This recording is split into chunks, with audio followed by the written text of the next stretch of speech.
Bikini. It is here that the military and scientific personnel of Joint Task Force 1 will conduct the tests with the atomic bomb. Only by unleashing the destructive force of atomic energy against an array of ships could the Navy determine the future ship design of modern naval sea power. The target orientation for Test Able was based on the directive of the Joint Chiefs of Staff. It required that the 90 ships anchored in Bikini Lagoon be so disposed as to secure graded ship damage ranging from maximum to minimum. The battleship USS Nevada, bomb aiming point, has been anchored at the exact center of the target array. Here to witness the completion of preparations is the President's Evaluation Commission. They will report the tests to the Commander-in-Chief. Lashed to the decks of ships are samples of military supplies and equipment, airplanes, jeeps, trucks, and tanks, themselves targets on target ships. Animals were placed aboard some of the ships to substitute for military personnel. A study of their future life history will provide invaluable information. Steel towers 75 feet high have been erected on Bikini Atoll. Within these structures will be housed the remotely controlled cameras and specially designed scientific instruments that will record the data resulting from the blast. Many types of special motion picture and still cameras were encased in huge lead vaults. These unusual enclosures, built of reinforced concrete to withstand the primary blast action, were lined with thick sheets of lead to protect film from the effects of radioactivity, which would otherwise fog the sensitive material. To further protect film from the effects of radiation, sliding lead panels built over the camera ports and designed to close automatically will seal the vaults, making radioactive penetration impossible.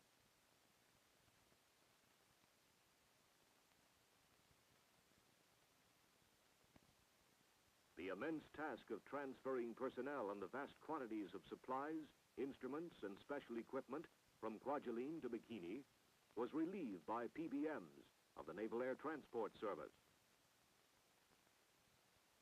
Secretary of the Navy James Forrestal comes aboard the USS Mount McKinley and is greeted by Vice Admiral Blandy, commander of Task Force 1.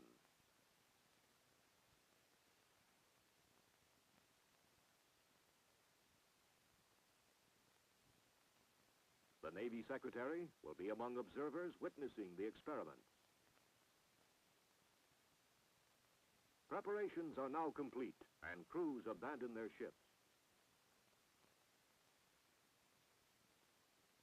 Shown here is Captain Low H. Bibby, commanding officer of the venerable old battleship USS New York.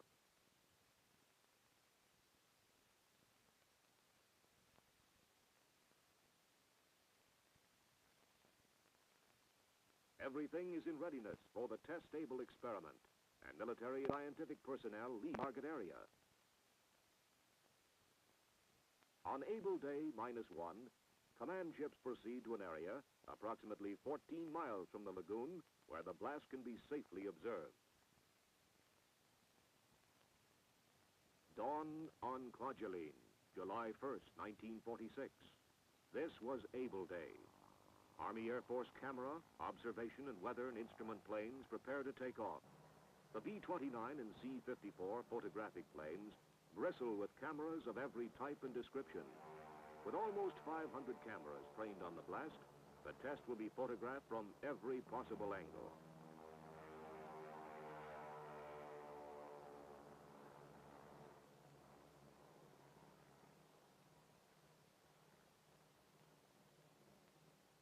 Poised on the loading ramp is the B-29 Dave's Dream, bomb-carrying aircraft. Army engineers of the Manhattan Engineer District have assembled and loaded into the huge plane the bomb that will be dropped on the target fleet anchored in Bikini Lagoon.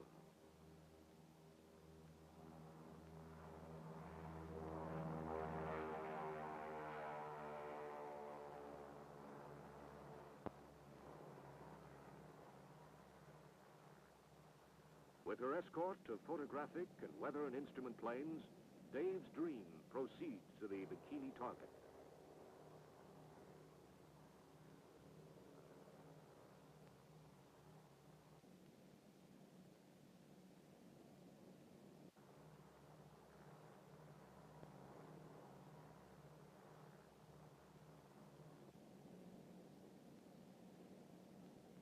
On EB Island, Navy camera planes, huge PBM flying boats, are loaded with still and motion picture cameras.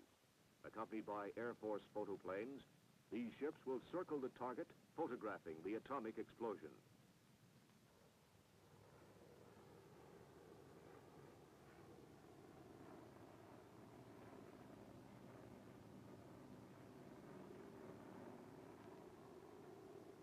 At Eniwetok, Army Air Force drones are preparing to take off.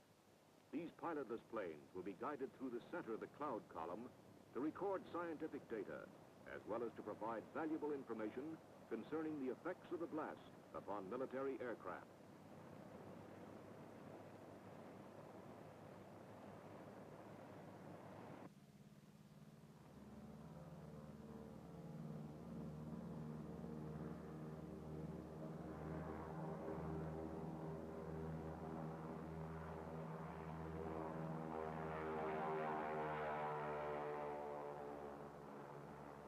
On board USS Shangri-La at sea, Navy F-6F mother control planes are catapulted from the carrier's flight deck.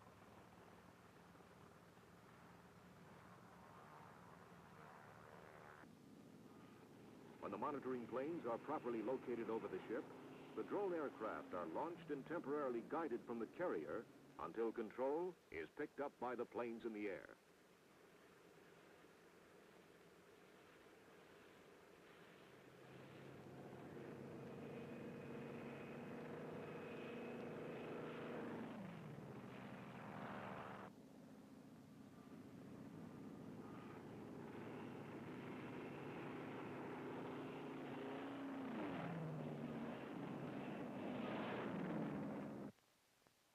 Everything is in readiness now, and history is in the making. Observers at sea impatiently await the blast. 0 hour rapidly approaches, and cameras start to grind.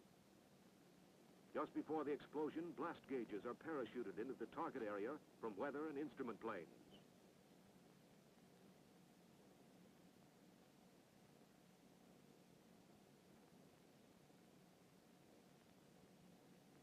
The bomber is over the target. The bomb is away. And 1 second to go.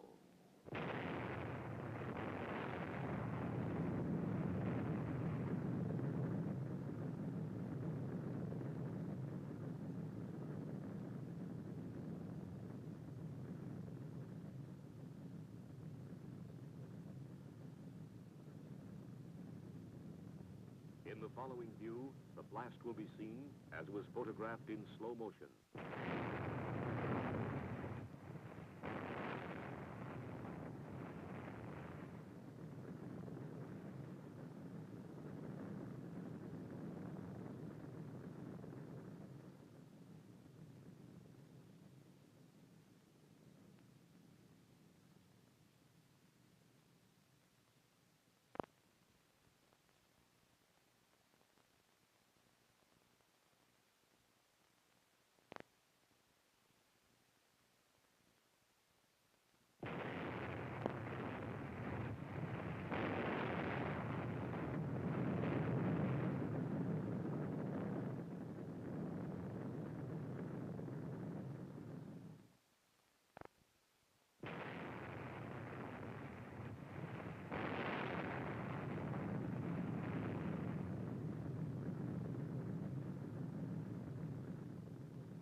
In this view of the blast recorded from a camera tower on Bikini, the suction caused by the explosion can be seen pulling the soot from the ship's stacks into the center of the rising column.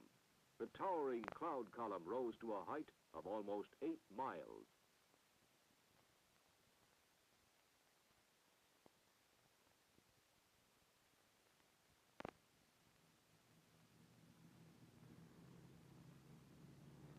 After dropping the atomic bomb, the B-29, Dave's Dream, returns to her base at Kwajalein.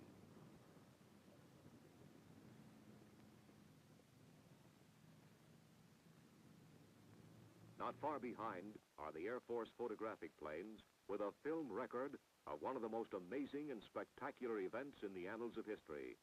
Cameras are removed from the planes and the exposed film forwarded to photographic centers for processing and distribution.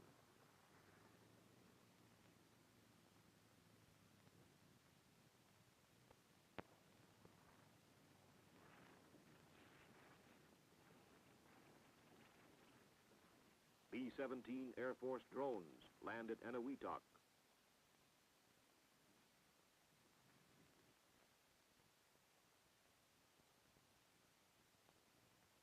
These planes, guided through the center of the cloud column, gathered radioactive dust particles in large filter bags suspended from bomb racks. The deadly radioactive dust bags are removed and carried to laboratories for testing and analyzing.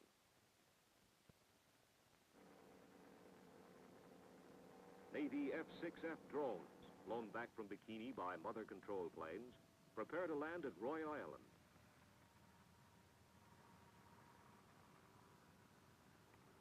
When the drone's near the ground, air control is switched to the ground control officer at the edge of the flight strip, who lands the pilotless aircraft.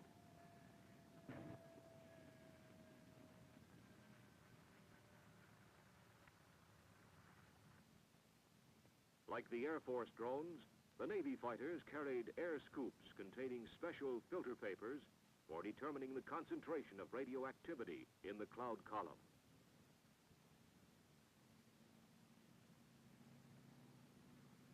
Crews removing the dangerously radioactive materials were carefully indoctrinated in the procedure of handling such objects in order to avoid lethal burns from the fission products, deadly gamma and beta rays.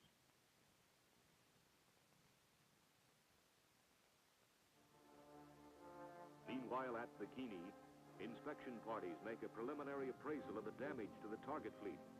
Burning from fires started by the low-order detonation of torpedo warheads is the aircraft carrier Independence. The light carrier was heavily damaged. The blast struck the ship on the port quarter, warped, buckled, and carried away light plating and pushed up the flight deck so that it looked like a rooftop.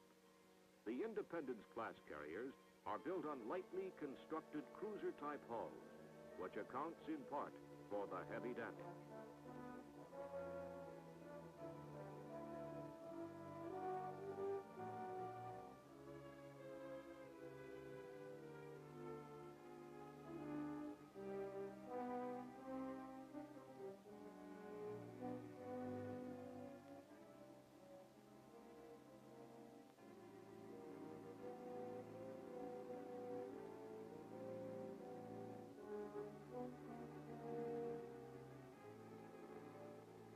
The aircraft carrier Saratoga was undamaged except for a small fire in supply stores.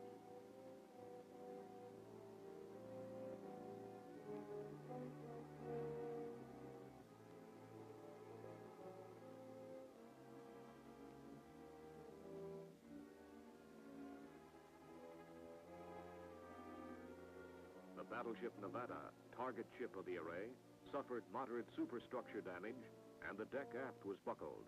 The paint on one side was scorched, but did not burn.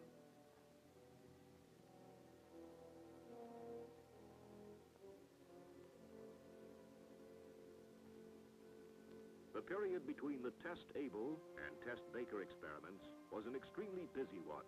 The immense task of making detailed and comprehensive inspections, recording data, and reorienting the entire target fleet for the underwater test was completed. During this time, Vice Admiral Blandy flew to Rongerik to see King Judah, ruler of Bikini. During the friendly visit, the Admiral presented King Judah with several gifts. At sea, aboard the aircraft carrier Sador, a naval photographic officer briefs the photographic plane pilots and lens experts who will photograph the Baker Day blast.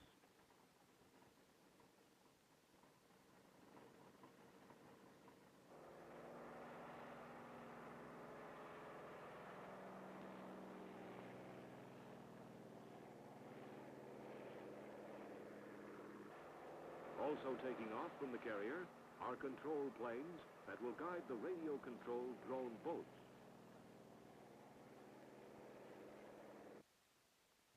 In Bikini Lagoon, radiological reconnaissance boats directed from low-flying aircraft will be used as safety patrol vessels. Immediately after the blast, these drone boats, equipped with special instruments to record radioactivity, will be guided through the target area to capture samples of water and air. Determining the concentration of deadly radioactive particles is of the utmost importance, since invisible gamma and beta rays kill without warning.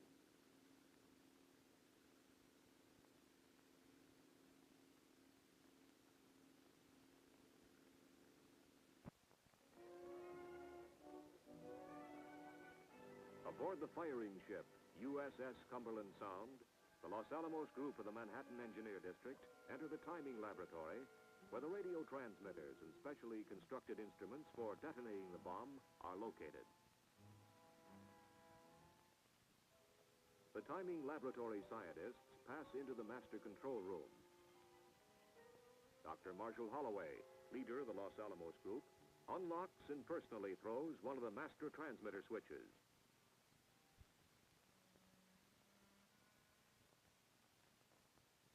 The timing laboratory is a complex interlocking system of radio transmitters, timing recorders, and scientific apparatus. As H hour approaches, generators are started, transmitters warmed up, graph cards on time recorders changed, and everything made ready for the blast.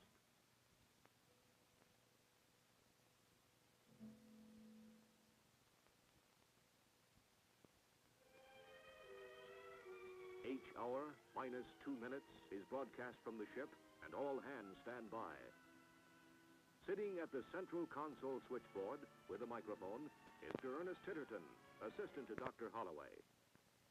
As he announces H hour minus 30 seconds, Dr. Holloway throws the 30-second switch.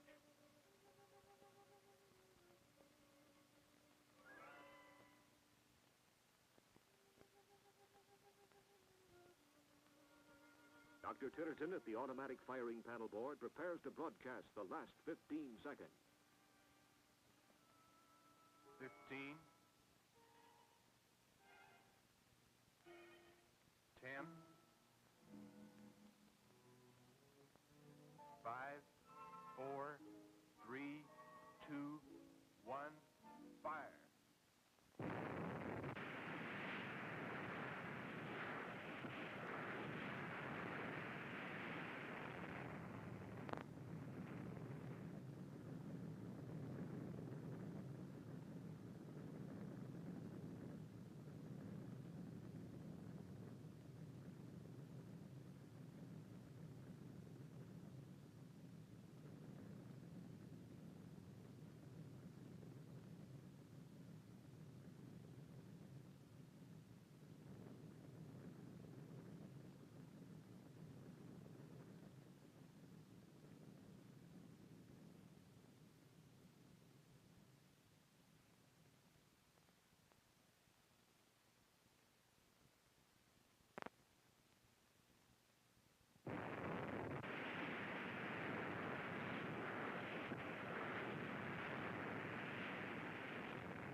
These pictures of the descending water column show the expanding cloud of spray and fog at the base of the column, moving outward and covering the ships in the target array.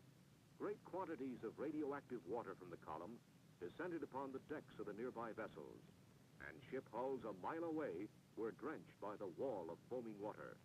This wall of lethal spray and fog eventually covered the entire target fleet.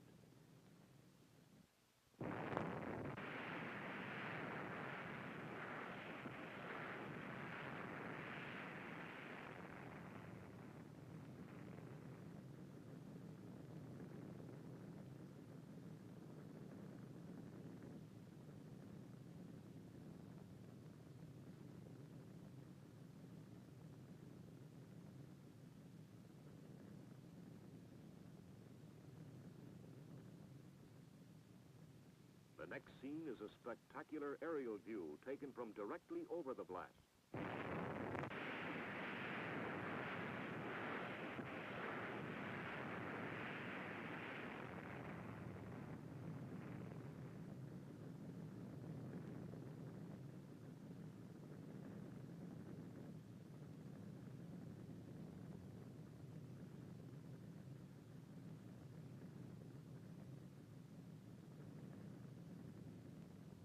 Here is one of the drone airplanes flying over the target fleet after the blast.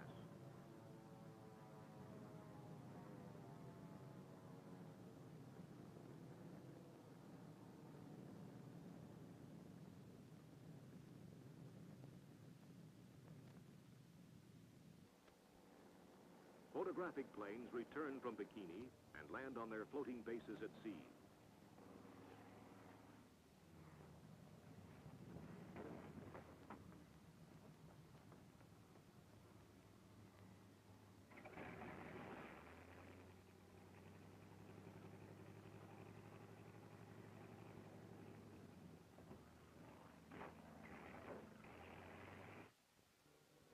Cameras are removed and the exposed film forwarded to the Naval Photographic Center in Washington, D.C. for processing.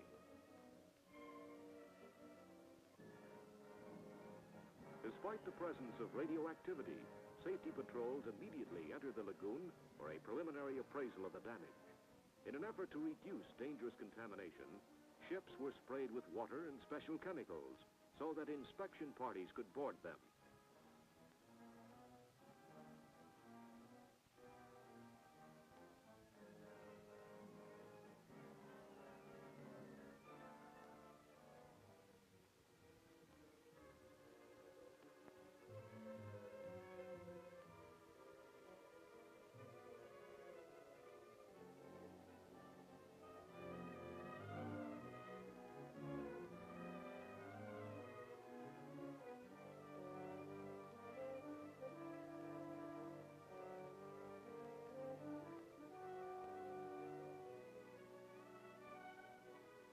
The destroyer Hughes, her hull ruptured by the blast action, was beached on Enu Island in sinking condition.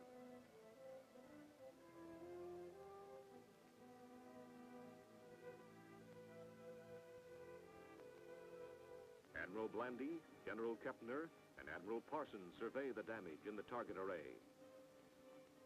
Shown here is the Japanese battleship Nagato, which flooded and capsized 5 days after the blast.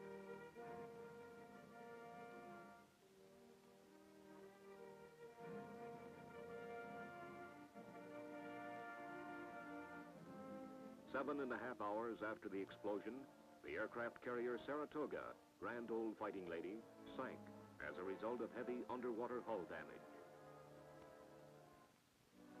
It must be remembered that the primary purpose of the Bikini experiments was to secure precise technical information which will be used to determine necessary changes in the design and construction of all military equipment and especially Navy vessels required to minimum effectiveness. We must be fully prepared to protect our national security promptly and effectively in the event that we are attacked. We must defend ourselves against this new and elemental force or be destroyed by it.